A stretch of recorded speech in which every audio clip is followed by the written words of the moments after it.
Good morning and welcome to Sunday School. This week, I'd like you to turn your Bibles to the Gospel of Matthew, chapter 25.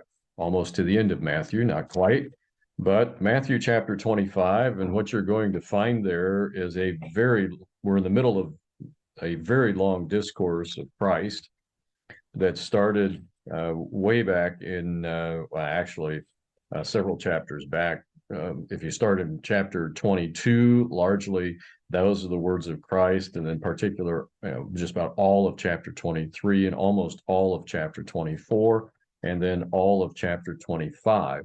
This is Christ talking. And Christ in chapter 24 gives us end time parables. He's talking about the destruction of the temple. He's foretelling that, the conditions of the last age, his prediction of tribulation, antichrist that are predicted. These are not really parables at this point. And then Christ will appear, the days of tribulation. And then he gets into the parable of the fig tree. And what are the signs of the coming of Christ? Well, I want to take us into chapter 25, and that starts with the parable of the 10 virgins, the wise and the foolish virgins. And then I want to pick up for today's lesson at verse 14 in chapter 25, the parable of the talents. And this really is a follow-up on what happened in chapter 24. That's the context. The parable of the talents is still answering questions that the disciples asked about end time events. So let me read this, and then we'll make a few comments concerning about what I've read for you. So Matthew chapter 25, beginning to read at verse 14.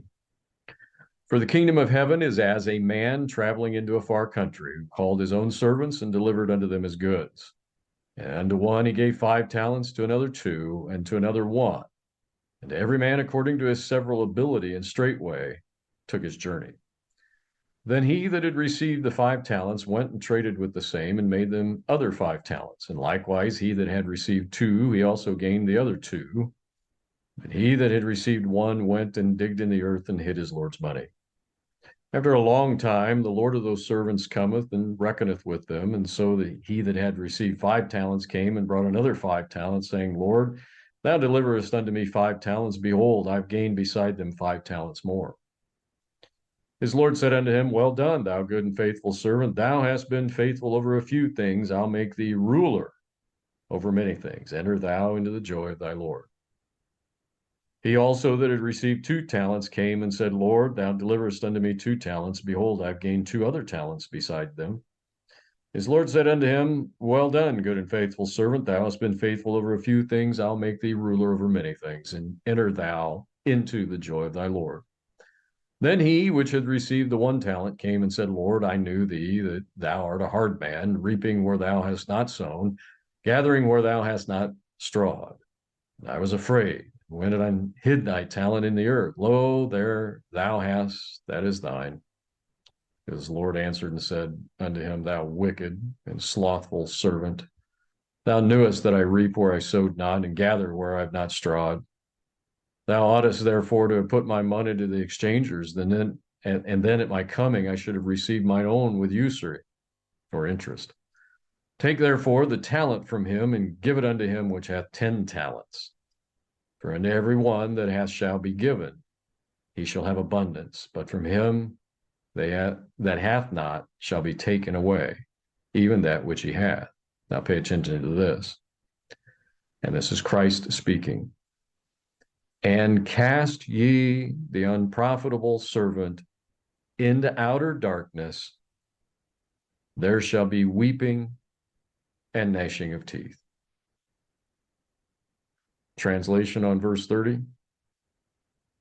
Throw this piece of junk away into hell. Christ doesn't send anybody to hell. We can end up sending ourselves, but when it's always described, it doesn't say send him to hell, throw him away. Do you want to be Christ's junk? That's the question. The other thing I want you to notice is these people were servants. In verse 14, for the kingdom of heaven is as a man traveling into a far country who called his own servants. What is he talking about here? Well, before we're done with the lesson, you're going to see he's talking about believers, what you do. I've got another lesson I can teach. It's called Believers in Hell, and there will be many believers that end up in hell. And this is one of those examples in verse 30. This was a servant of the master, and this is the parallels. Christ says, for the kingdom of heaven is like this. The master has servants. If you're if you end up being an unprofitable servant, you're thrown away like a piece of junk into hell. It's not pleasant, but those are the words of Christ. Don't blame me. Okay? So, what's the point of this? Well, several points that I'll make in the little bit of time that we have, and then Pastor can follow up with you with some questions. It's easier, or rather, it's pretty easy for Christians to adopt the attitude of the world that they're the owners instead of just stakeholders. We're not owners, we're stakeholders. That we're managers instead of just members of the team. So we need to resist yielding to that temptation. The unfaithful servant in this parable did understand that his talent was still God's, but that knowledge left him bitter. So we need to be thankful for the opportunities God has given us, rather than becoming bitter that God doesn't allow us to call our own shots in life. That's the real problem. The big sin for many people is, God, I'll run my own life. No. You can't run your own life. We're not permitted to run our own life. But again, as I said, the immediate context of a lesson begins way back in Matthew chapter 24, verse 3. And that the parable of the talents is still answering the question that the disciples had about end time events. What are we supposed to be doing until you come back, Christ, is basically what the disciples were saying. And so today's lesson connects with the context of that overall story in the way that Jesus answered the disciples, and the timing, and the fact that the timing of his return was unknown. Because it is unknown, we are to live every moment in anticipation of Christ's coming. How do we do that? We do that by living lives that are prepared. Matthew 24, verses 43 and 44 says we are responsible. Verses 45 through 51 in chapter 24 says that we have to be ready. In the beginning of Matthew 25, when you read the story about the 10 virgins, verses 1 through 13, we have to be productive. And here in this lesson, we are accountable. So the word talents in this, let me put that in perspective for you. It's used as a certain amount of money. A talent was a measure of weight like pounds and ounces are. And so picking up on the modern use of the term talent, a lot of the commentators will equate that to abilities. That's a synonym for the way this is used in the Bible. And we've all received abilities from God, regardless of the quantity that's received. All of us are responsible for whatever gift God has given us, or whatever gifts God has given us. And every kingdom person, everyone that wants to go to heaven, has received the gift of life and is accountable for its use. Talent may mean opportunities too. The problem with the one talent man in this parable was his theology of God. He refused to acknowledge his need to be accountable. So instead of being gratefully responsible, he chose to be arrogantly independent. And the master called his hand when the master came back. It's always sheer folly to claim independence in the presence of God. Now, we don't run our own lives. Everything that we do on the job, from the moment we wake up to the time we lay our head on the pillow at night, everything that we do should be to the glory of God. We are personally accountable. That's the first part of this parable. Whatever the exact value in Jesus's day was of the talent, it was an extremely large sum of money, more than $1,000. It would have taken the common laborer more than 20 years to earn that sum. So much has been given. much is required. So the trust of this landowner was mind-boggling. He gives all this money away. If we assume that the $1,000 is right, and we take that back to Christ's time, the talent then was about 20 years worth of wages. So this man gave 160 years worth of wages to the three servants in total, with no ability to follow up to see what they were doing with it. He didn't have a cell phone. He didn't have a computer. So that's a tremendous amount of trust that he placed in these men. Don't misinterpret the freedom that God gives you. God didn't die and leave you or anyone else in charge. He is still in charge. We are accountable to him, to everything that we do, every Facebook post that we make, every tweet that we put on Twitter, everything that we say, everything that we do, we are accountable to God, and we will be judged accordingly. And then he commended the faithfulness of the two, the one that got 5 talents, the one that got 2 talents that doubled it. He commended that faithfulness. He had confidence in his servants that they would simply not just do nothing. So he finally comes in his own time, and he called the servants to account. And that's the central teaching of this parable, that although the coming of the Lord may not be as soon as we might think, he will come. And so we have to be diligently busy as good stewards of his goods until he comes, good stewards of whatever he has given us. And then finally, he condemns slothfulness, laziness, lack of doing anything. He condemns that.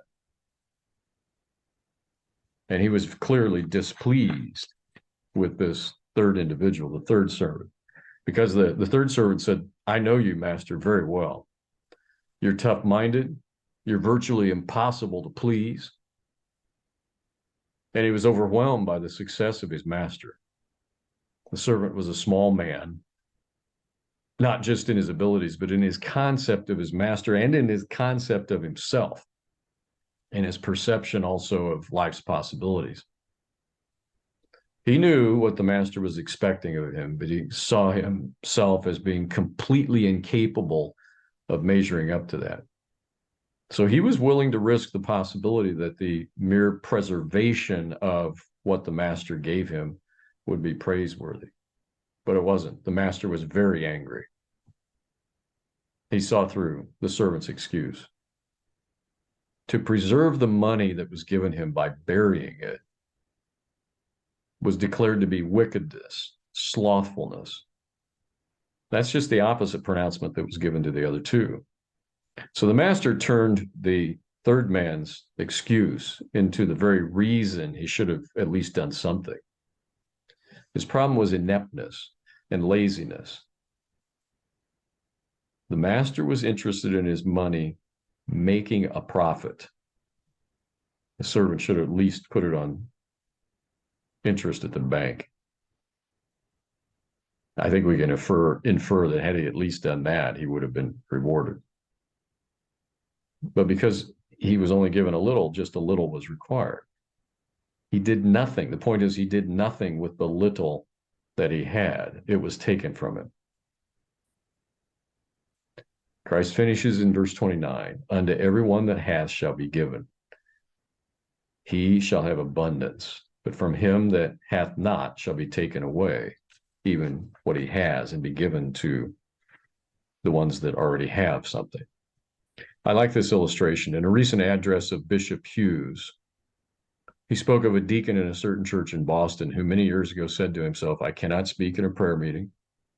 I cannot do many other things in Christian service, but I can put 2 extra plates on my dinner table every Sunday and invite 2 young men who are away from home to break bread with me.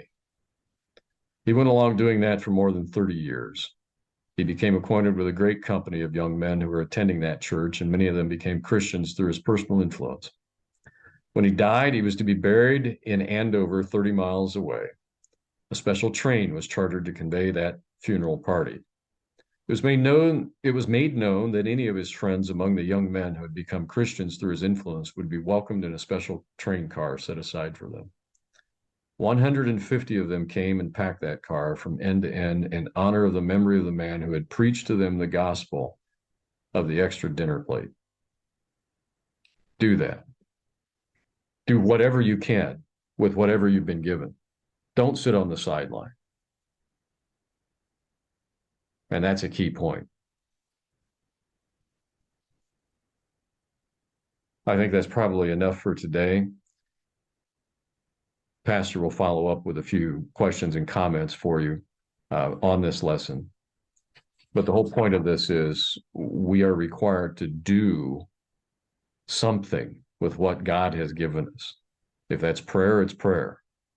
If it's visiting with other people, that's what it is, and sharing the gospel with them.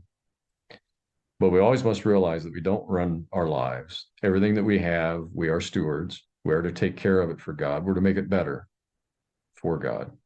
That's what the kingdom is like. Part of a team. There's no individual. If you're not doing something to further the kingdom in your own life and in the life of others, you run the risk of being cast away as an unfaithful servant. May God bless you, and may his presence be in the service to follow. We'll see you next Sunday.